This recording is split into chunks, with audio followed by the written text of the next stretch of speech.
destroy. I am blessed beyond the curse, for His promise will endure. That's joy gonna be my strength.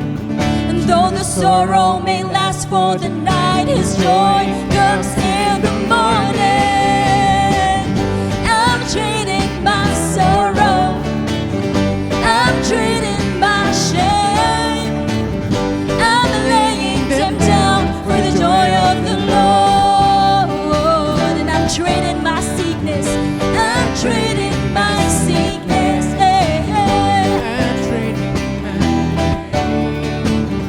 I'm laying them down for the joy of the Lord. And we will sing, yes, Lord, yes, Lord, yes, Lord, yes, yes, Lord, yes, Lord, yes, Lord, yes, yes, Lord, yes, Lord, yes, Lord, yes, yes, Lord, amen. Come on, let's sing it to the Lord. Yes, Lord, yes, Lord, yes, Lord, yes, yes, Lord, yes, Lord, yes, Lord, yes, yes, Lord, yes, Lord, yes, Lord, yes, yes, Lord, amen.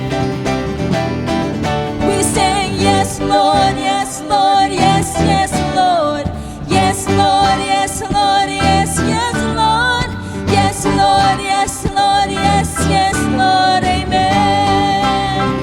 Yes, yes, Lord, amen. Yes, yes, Lord, amen. Yes, yes, Lord, amen. Hallelujah.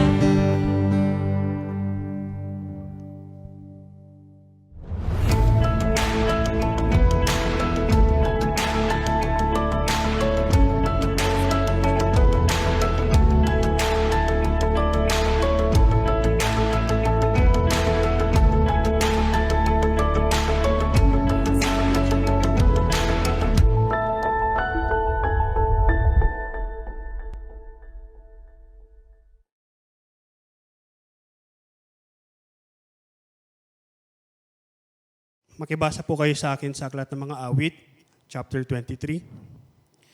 Si Yahweh ang aking pastol, hindi ako magkukulang. Pinahihimlay niya ako sa luntiang pastulan at inaakay niya sa tahimik na batisan. Pinapanumbalik ang aking kalakasan at pinapatnubayan niya sa tamang daan, upang aking parangalan ang kanyang pangalan. Dumaan man ako sa madilim na libis ng kamatayan, wala akong katatakutan, pagkat ika'y aking kaagapay. Ang tungkod mo at pamalo, ang aking gabay at sanggalang. Pinaghahanda mo ako ng salo-salo na nakikita pa nitong mga kalabang ko. Sa aking ulo, langis ay binubuhos, sa aking saro, pagpapalay lubos-lubos. Kabutihan at pag-ibig mo sa akin di magkukulang.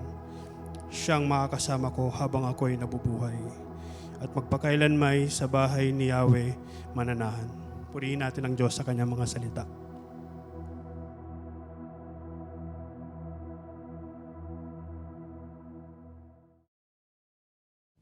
Magandang umaga po sa lahat. Sama-sama po tayo magpuri sa Panginoon.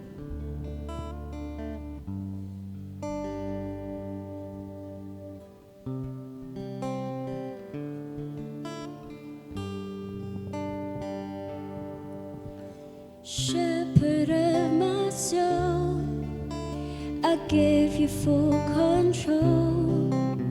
Wherever you may lead, I will follow. I have made the choice to listen for your voice. Wherever you may lead, I will go. Shepherd of my soul, I give you full control. Wherever you may lead, I will follow. I have made the choice to listen for your voice. Wherever you may lead, I will go.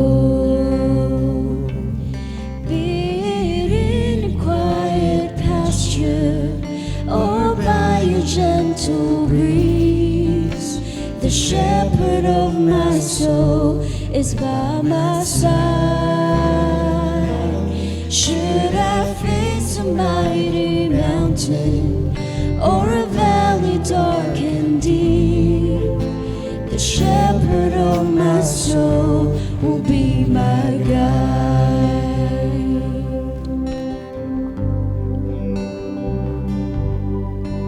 Shepherd of my soul, I give you full control. Wherever you may lead, I will follow. I have made a choice to listen for your voice. Wherever you may lead, I will go.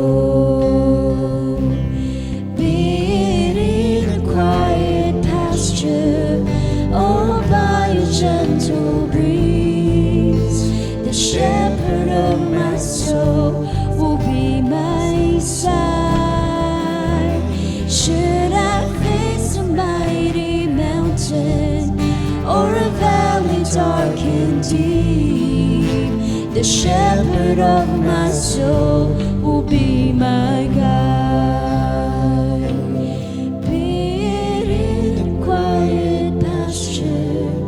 Or by a gentle breeze, the shepherd of my soul is at my side. Should I face a mighty mountain or a valley dark and deep, the shepherd of my soul will be my guide. The shepherd of my soul will be my guide. The shepherd of my soul will be my guide.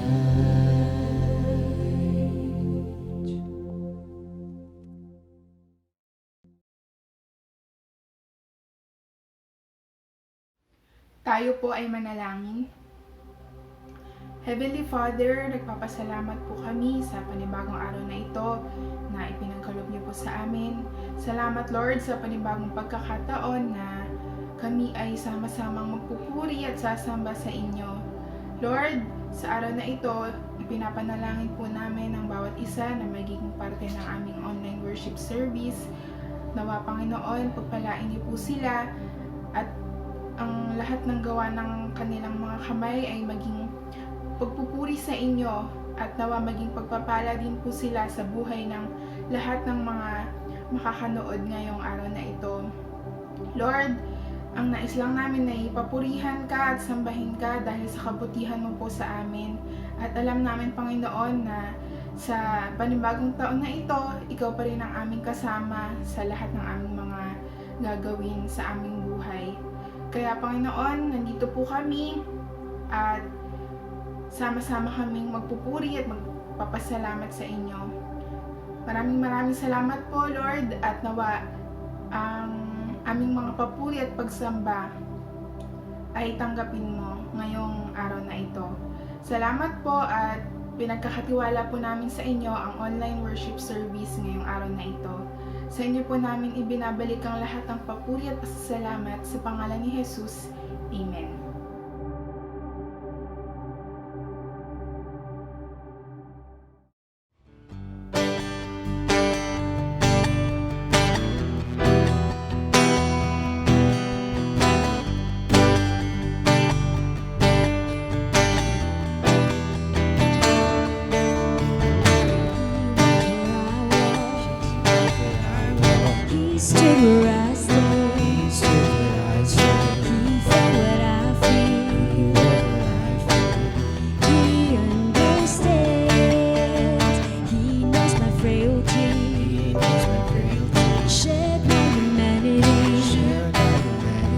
Tempted in every way, yet without sin. God with us, so close to us. God with us, Emmanuel.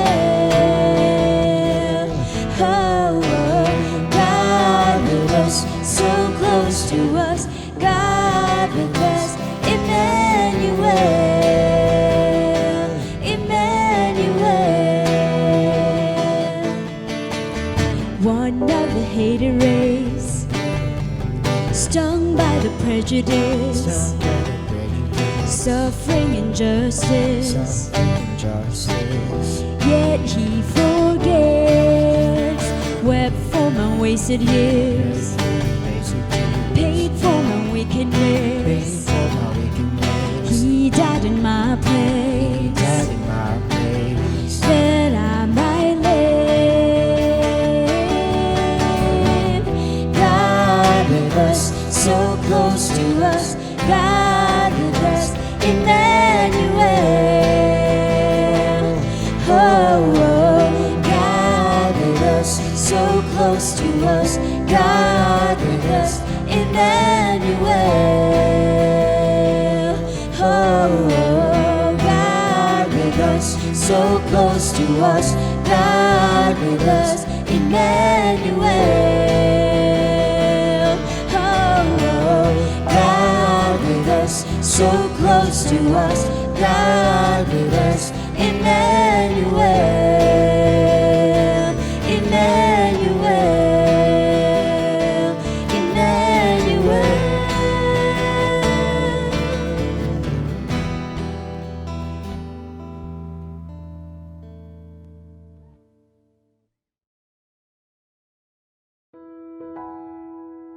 Tingnan ninyo, maglilihi ang isang birhen at magsisilang ng isang sanggol na lalaki at tatawagin itong Emmanuel.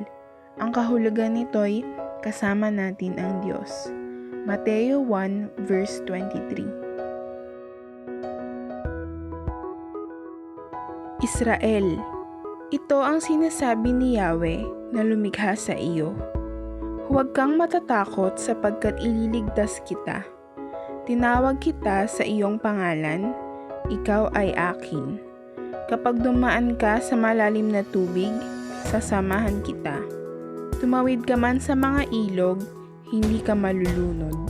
Dumaan ka man sa apoy, hindi ka masusunog, hindi ka matutupok. Isaiah 43 verses 1-2.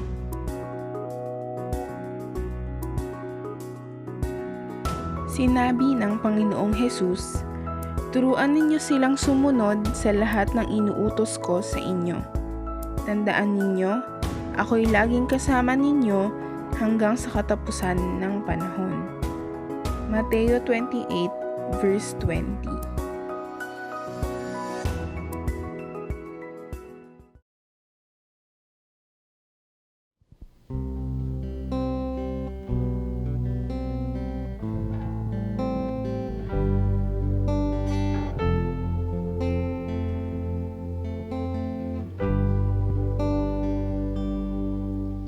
Kay buti-buti mo, Panginoon, sa lahat ng oras, sa bawat araw. Ika'y laging tapat kong magmahal. Ang iyong kaawa ay magpawalang hanggan. Kay buti-buti mo, Panginoon,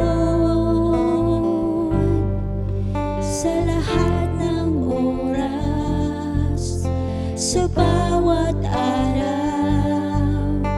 Ika'y laging tapat kong magmahal. Ang iyong kaawa ay magpawalang hanggan. Pinupurit, sinasamba kita, dakilang Diyos at Panginoon. Tunay ngang ika'y walang katulad, tunay ngang ika'y di nagbabago. Dakilang Diyos na sa atin ay nagmamahal.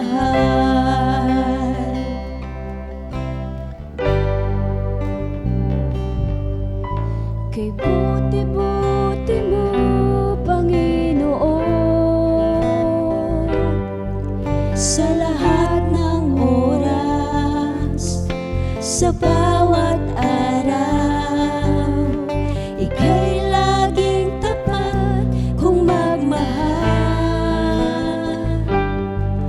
Ang iyong kaawa ay magpawalang hanggan. Pinupurit, sinasamba kita, dakilang Diyos at Panginoon. Tunay ngang ika'y walang katulad, tunay ngang ika'y di nagbabago. Mabuti ang Diyos na sa atin ay nagmamahal.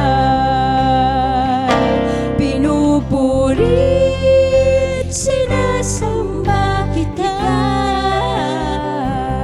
dakilang Diyos at Panginoon. Tunay ngang ika'y walang katulad, tunay ngang ika'y di nagbabago. Mabuti ang Diyos na sa atin ay nagmamahal. Mabuti ang Diyos, mabuti ang ating Diyos, mabuti ang Diyos, mabuti ang ating Diyos, mabuti ang Diyos na sa akin ay nagmamahal.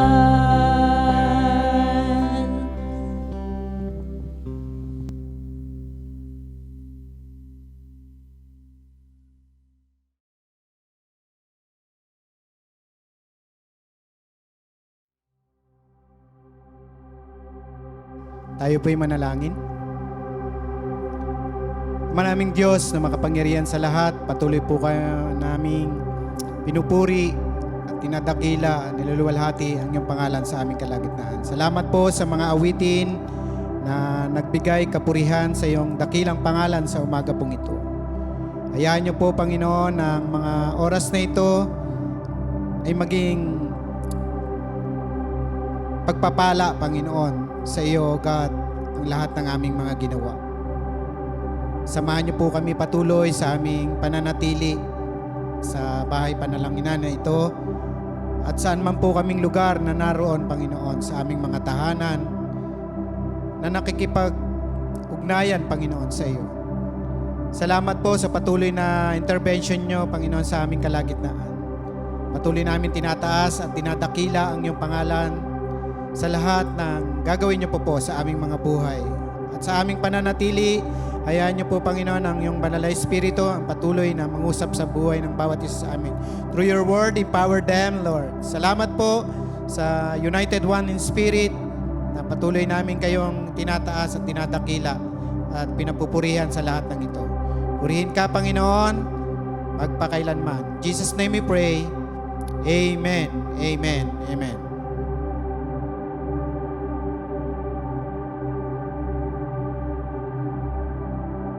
Good morning po sa lahat. Samahan niyo po ako sa pagbabasa ng banal na salita ng Diyos sa Mateo 11:28 to 30. Okay po. Lumapit kayo sa akin, kayong lahat na nahihirapan at nabibigatang lubha sa inyong pasanin, at kayo'y bibigyan ko ng kapahingahan. 29. Pasanin ninyo ang aking pamatok at sundin ninyo ang aking mga itinuturo, sapagkat ako'y maamo at mapagpakumbabang loob. Matatagpuan ninyo sa akin ang kapahingahan. 30. Sapagkat madaling dalhin ang aking pamatok at magaan ang pasaning ibinibigay ko sa inyo. Salamat po sa Diyos.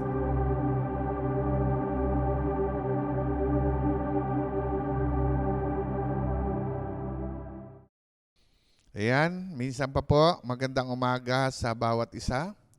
At Happy New Year po.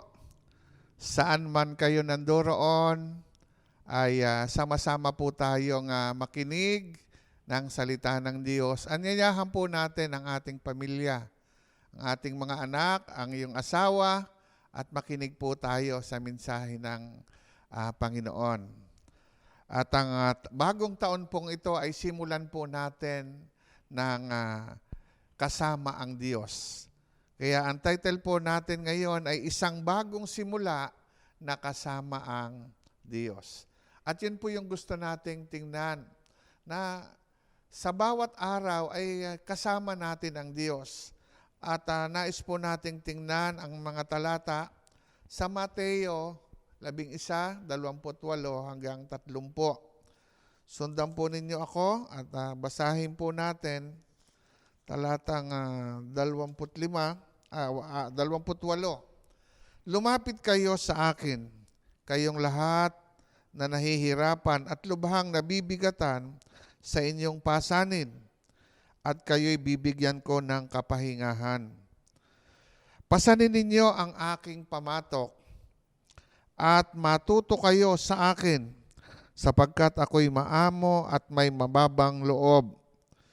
Makakatagpo kayo sa akin ng kapahingahan, sapagkat madaling dalhin ang aking pamatok at magaan ang pasaning ibibigay ko sa inyo. Purihin po ang Panginoon at tayo po'y yumukod at tayo po'y manalangin.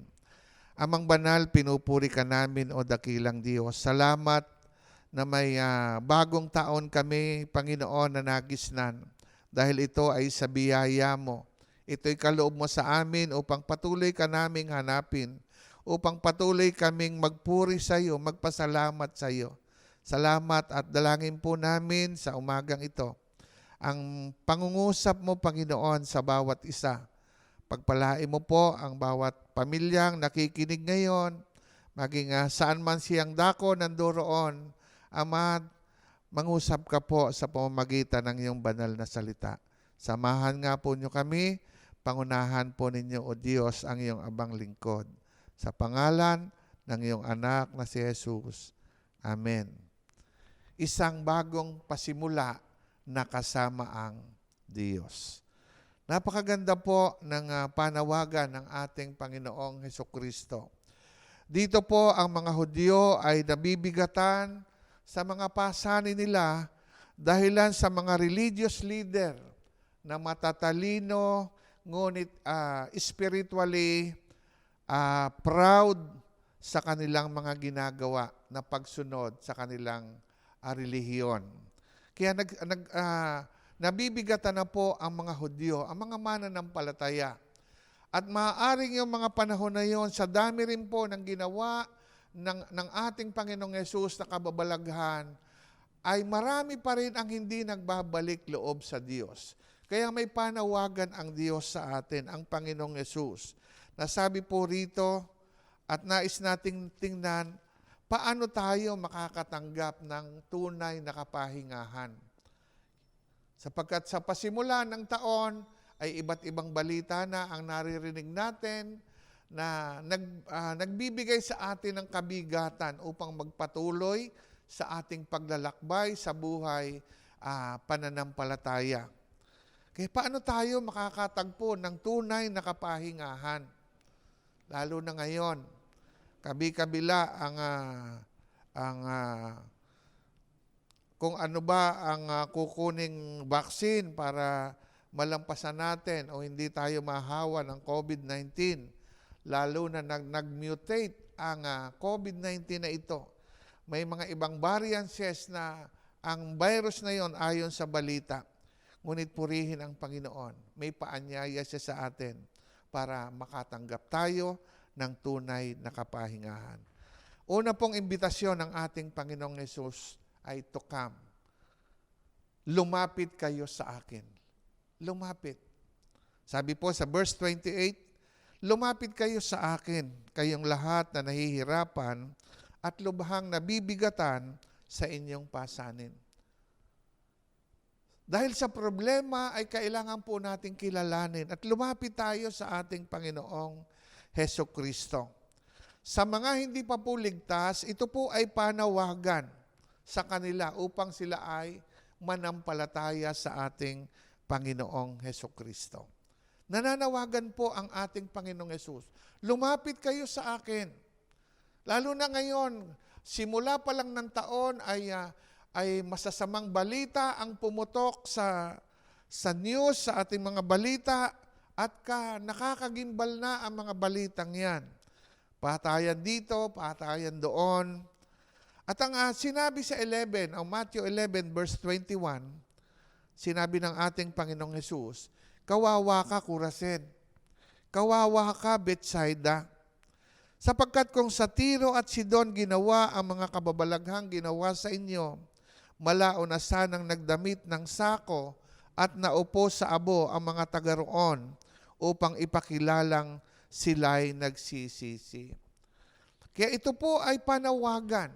Halik kayo sa mga tao na hindi pa sumasampalataya sa ating Panginoong Hesukristo. Kaya sinabi ng ating Panginoon, kawawa ka, Kurasin. Kawawa ka, Betsaida.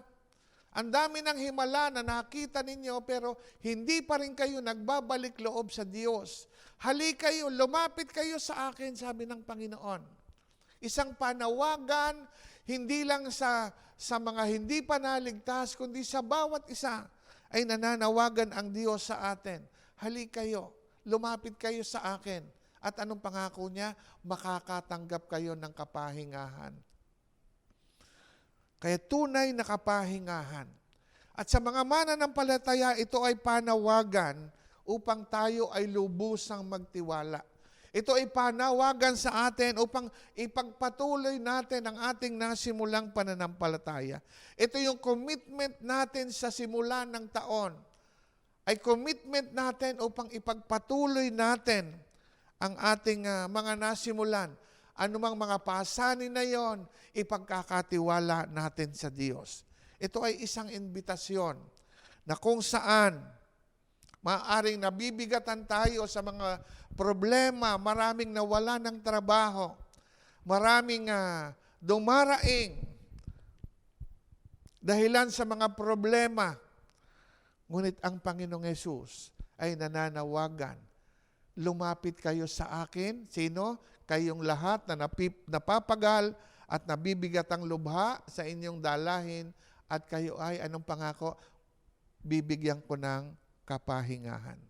Pangako ng ating Panginoong Hesukristo. Kaya napakaganda po ng paanyaya ng ating Panginoong Hesus.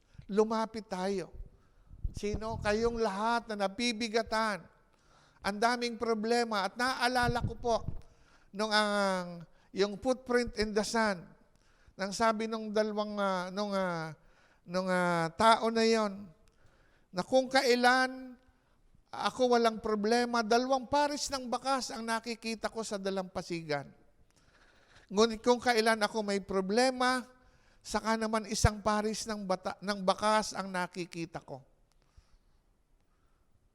Nagtatanong ang taong iyon, nasaan kaya ang Diyos? At sumagot ang Diyos, anak, ang bakas ko yan, kinakarga kita, inaalalayan kita. Ganon ang mararanasan natin sa paglapit natin sa ating Panginoong Hesukristo. Libre po ang paglapit sa ating Panginoon. Saan man tayo nandoroon, anumang lahi natin, lipi natin, anumang language natin, lumapit po tayo sa Panginoon. Hindi po relihiyon. Nakatulad ngayon, maraming lumalapit doon sa relihiyon. Ipinagbubunyi nila. Ngunit ang tunay na paglapit ay ang pagtitiwala ng lubusan sa ating Panginoong Hesukristo. Yun po ang unang panawagan. Lumapit kayo sa akin. Pangalawang invitasyon o panawagan, take my yoke. And verse 29, ang sabi po rito, pasanin ninyo ang aking pamatok at matuto kayo sa akin. Yun po ang sabi sa verse 29. Pasanin. Sa paglapit natin sa ating Panginoong Hesus at sa pagtitiwala natin sa Kanya, meron tayong dadalahin. Ipagkakatiwala natin sa Diyos. At katulad ng magsasaka na mayroong alagang hayop, na kailangang maging dalawa sila upang magaanan ang dalahin ng isang hayop na yon. Kung may dinadala sila, kailangang maging dalawa para magaanan. At iyon ay ang ating Panginoong Hesukristo. Take up my yoke. O take my yoke. Pasanin ninyo ang aking pamatok. When we come to Christ by faith, He give us rest. Sabi po sa verse 29, bibigyan ko kayo ng kapahingahan. When we take His yoke and learn, we find rest, that deeper rest of surrender and obedience to God. Tunay na pag-surrender natin. Anong matatagpuan natin in Romans 5 verse 1? We have peace with God. Kapayapaan ang matatagpuan natin sa Diyos. We have peace with God. At yun yung biyaya ng Diyos sa atin. Sa awit 52 verse 22, cast your burden on the Lord, and He will sustain you. He will never permit the righteous to be moved. Amen. Ulitin ko po. He will never permit the righteous to be moved. Hindi ka kayang galawin. Hindi ka kayang talunin. Kung ipagkakatiwala natin ang ating dalahin sa ating Panginoong Hesukristo. And He will sustain you. Ipagkakaloob ng Diyos. Yung mga kabigatan, paggagaanin ng Diyos. Alin? Yung ating kaluluwa na nabibigatan. Sabi po diyan, nabibigatan tayo sa ating mga pasanin. Pagkakaluwaan tayo, matatagpuan natin ang tunay na kapahingahan ng ating kaluluwa. Anumang mga kabigatan na yon, kaya sabi niya, cast all your burden on the Lord. Lahat, ipagkatiwala mo sa Diyos ang iyong mga kabigatan. Anumang problema na yon, nananawagan ang Diyos. Lumapit kayo sa akin. Pasanin ninyo ang aking pamatok. At kasama mo ang Diyos, pagagaanin ng Diyos ng ating Panginoong Hesukristo ang mga pasanin na yon. Amen. Amen. Kasi dalawa na kayo. At hindi nga ikaw ang nagdadala, kundi ang Diyos. Ibinubuhos ng Diyos yung blessing na yon. Alam ba niyo, napakaraming blessing ng Panginoon. Nitong nakaraang taon, ang pandemya at hanggang ngayon, ay bumubuhos ang blessing ng Lord. Paano? Naghihirap nga. Alam ba natin? Nakalimutan ba natin na dinadala sa ating tarangkahan ng ating tahanan ang mga pagkain, ang biyaya ng Lord? Akala ng diablo ay napaglalangan tayo. Pero ang Diyos ay gumawa ng paraan upang dalahin ang mga blessing na yon sa inyong tarangkahan ng inyong tahanan. Amen. May bigas, may dilata, may mga noodles, lahat, may vitamins, ganyang kabuti ang Diyos. Kasi sabi niya, isosustain niya yung lahat ng ating pangangailangan. Hindi ka humihingi pero dinadala na. Ganon kabuti ang Diyos. Napakabuti ng Diyos. Alalahanin lang natin yung kabutihan ng Diyos na yon. At napakaganda ng pangako na yon. He shall never suffer the righteous to be moved. Kailangan lang ipagkatiwala natin sa Diyos. Kailangan lang anumang problema na yon ay sa kamay ng Diyos natin na ipagkakatiwala. At hindi tayo kailanman masyeshaken, bagamat may problema tayong iniisip, dinadala, but God will sustain all what we need. Trust in the Lord. Trust God. Safe tayo sa paanan ng ating Diyos. Amen. Kaya napakabuti ng Diyos. Ganon kadakila at ganon sisimulan natin ang taong ito na kasama natin ang Diyos. Kaya kailangan lang nating lumapit sa ating Panginoong Hesukristo. Ano ang dahilan? Bakit nais ng ating Panginoong Yesus na lumapit tayo at pasanin ang kanyang pamatok? Una po, verse 28, babalikan ko po yung pangako na yon. Upang makatagpo tayo ng tunay na kapahingahan sa ating Panginoon. May pangako ang Diyos na sa paglapit natin sa Kanya, mararanasan natin ang tunay na kapahingahan na yon. Wow! Kaya lang ang inuuna ng iba ay yung mga bagay na hindi nakalulugod sa Diyos. Dapat inuuna natin ay ang Diyos. Pangalawa, and verse 29, sabi po rito, pasanin ninyo ang aking pamatok at matuto kayo sa akin sapagkat ako'y maamo at may mababang loob. Makakatagpo kayo sa akin ng kapahingahan. Ano po ang matatagpo na natin? Sa ating pag-aaral sa ating Panginoong Yesus, matututo tayo. Mararanasan natin ang karunungan na yon na bigay ng ating Panginoong Hesukristo. Kaya sabi po rito ay, pasanin ninyo ang aking pamatok at matuto kayo sa akin. Matututo tayo sa ating Panginoong Hesukristo. Kapag tayo po ay nakipag-isa sa Kanya, kasama natin ang Diyos sa bawat araw na journey natin sa pasimula ng taon, ay maraming karanasan tayo at ituturo ng Diyos yung mga bagay na yon na magbibigay sa iyo ng papuri, ng pasasalamat sa ating Diyos. Amen. Hindi lang tayo basta tumanggap ng mga blessing na yon, kundi nakita natin ang kabutihan ng Diyos, ang katapatan ng Diyos na kaloob niya sa atin at tinuturuan tayo na matuto sa kanyang mga ginagawa sa buhay natin. Pangatlo po, in verse 30, ang sabi diyan,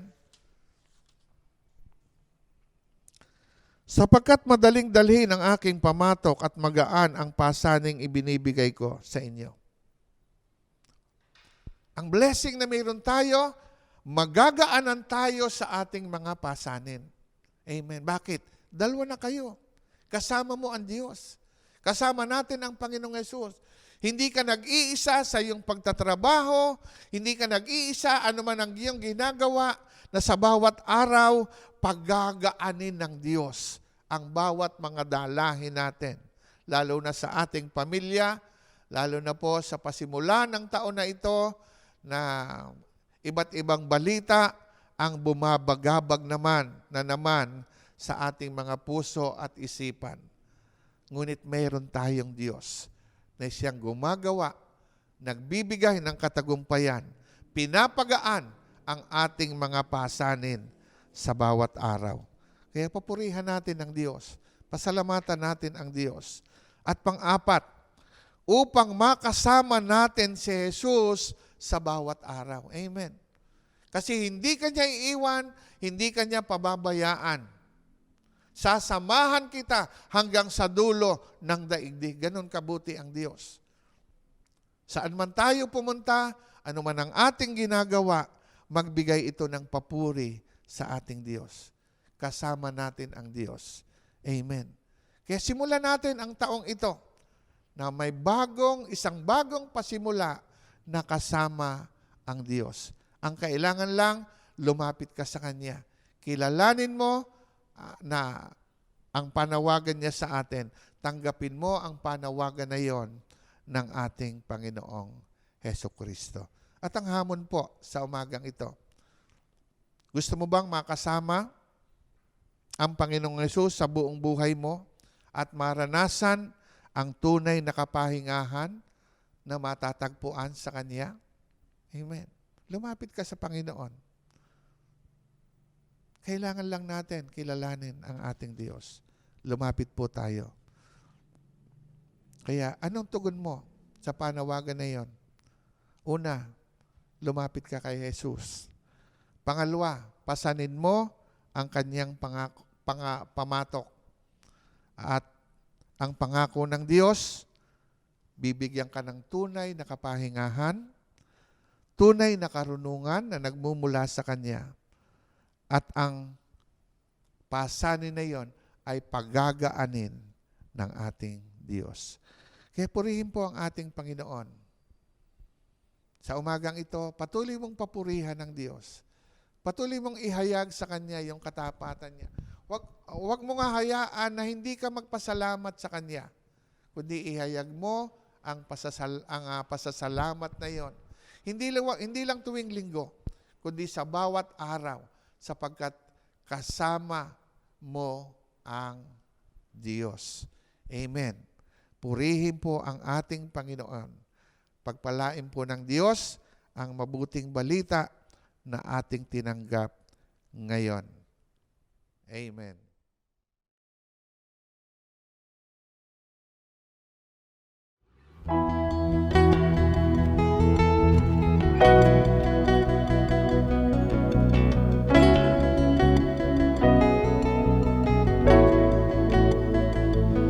God is able, He will never fail.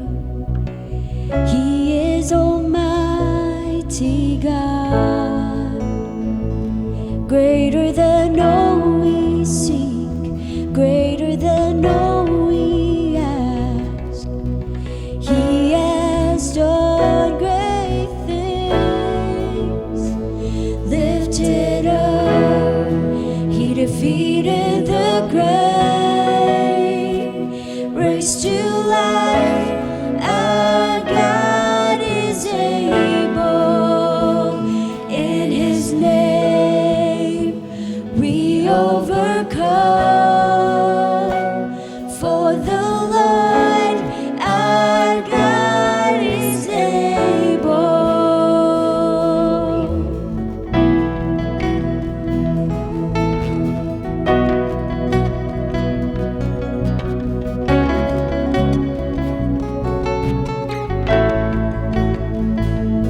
God is with us, God is on our side. He will make a way, far above all we know, far above all we hope.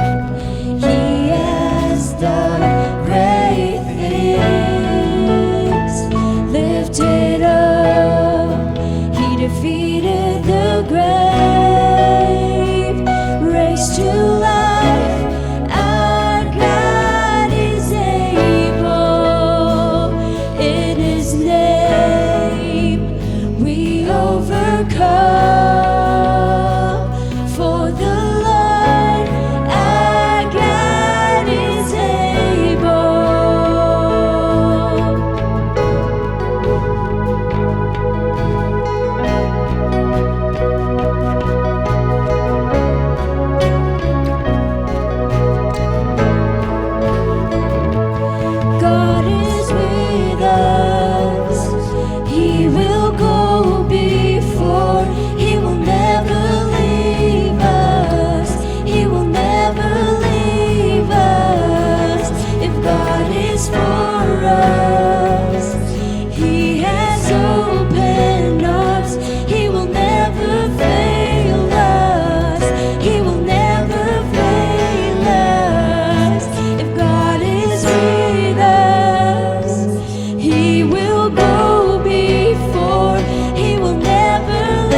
Hebreo chapter 13 verse 20 to 21. Ang Diyos na pinagmula ng kapayapaan na siyang muling bumuhay sa ating Panginoong Hesus, na naging dakilang pastol ng mga tupa dahil sa kanyang dugo ang nagpatibay sa walang hanggang tipan.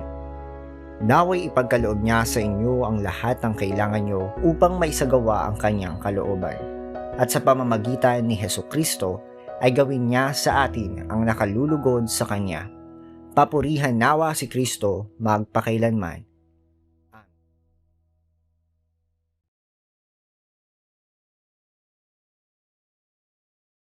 Sige po, sa ating pagtatapos, sama-sama po tayong manalangin. Yumukod po tayo. Manahimik po tayo sandali. At kung meron kang ipapanalangin, ito yung time para maipanalangin mo. Sige, pray. Pray bago po ako manalangin. Yes, Lord. Yes, Lord. Thank you, Lord. Thank you, Lord. Naririnig mo ang panalangin ng bawat isa. Thank you, Lord. Yes, thank you, Lord. Thank you, Jesus. Sinasamba ka namin. Dinadakila ka namin. Hallelujah. Yes, yes, Lord. Ama, salamat po sa iyo. Sama-sama po kami nagpupuri, nagpapasalamat sa katapatan niyo, o dakilang Diyos. Salamat na sinamahan mo kami, Panginoon. Itinawid mo kami, Panginoon, sa 2020 na yon at kaharap namin ngayon ang panibagong taon ng 2021 na may pagpupuri, pasasalamat, pagsamba at pagtitiwala sa iyo, Panginoon. Nakikita mo po, O Diyos, ang iyong iglesia, ang buong Blessed in Christ by Grace Church na tinubos mo ng iyong banal na dugo. Amang banal, ingatan mo po sila. Pagpalain mo po ang buhay ng bawat isa sa amin.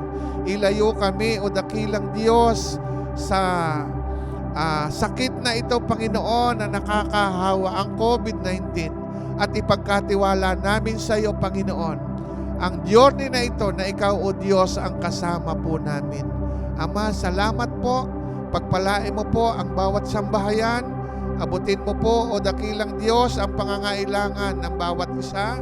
Palaguin mo, Panginoon, ang family discipleship, Panginoon. Patatagin mo ang bawat isa at ihanda, Panginoon, sa iyong muling pagbabalik, O dakilang Diyos. Lord, salamat sa iyo din po namin, Ama, pinagkakatiwala ang aming mga mahal sa buhay, ang aming mga kamag-anak, ang pagliligtas mo, O dakilang Diyos, ay maranasan din po nila. Pinupuri ka namin, Ama, at patuloy na itinataas sa iyo ang buong Blessed in Christ by Grace Church. Ang pagpapala ng Ama, ang pag-ibig pag-ibig ng Diyos at ang pakikipisa ng banal na Espiritu ay sumagana po sa ating lahat. Ito po ang aming panalangin in Jesus' name. Amen. Amen.